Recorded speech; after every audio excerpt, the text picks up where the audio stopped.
முழு உலகம் இன்னைக்கு பாதிக்கப்பட்டாலும் கர்த்தர் மேல் நாம நம்பிக்கை வைக்கும் பொழுது கர்த்தர் நம்மையும் பாதுகாத்து குடும்பத்தையும் பாதுகாத்து நம்முடைய குடும்பத்துல யாரும் ஒன்று சேத வராதபடி கர்த்தர் பாதுகா. அதற்கு ஒரு நல்ல கயிறு ஒன்று, என்ன கயிறா? சிகப்பு கயிறு ஒன்று தொங்கப்படும். அல்லேலூயா சொல்லுமா. அந்த சிகப்பு கயிறு எதை காண்பிக்கிறது? என் இயேசுவின் ரத்தத்தை காண்பிக்கிறது.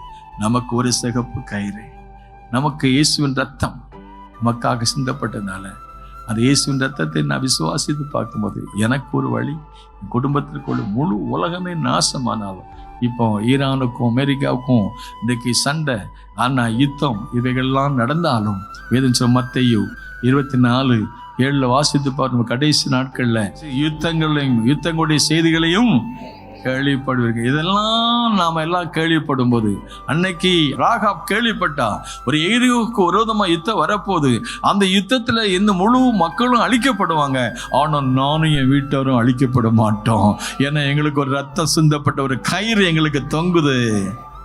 ஆமென், அல்லேலூயா.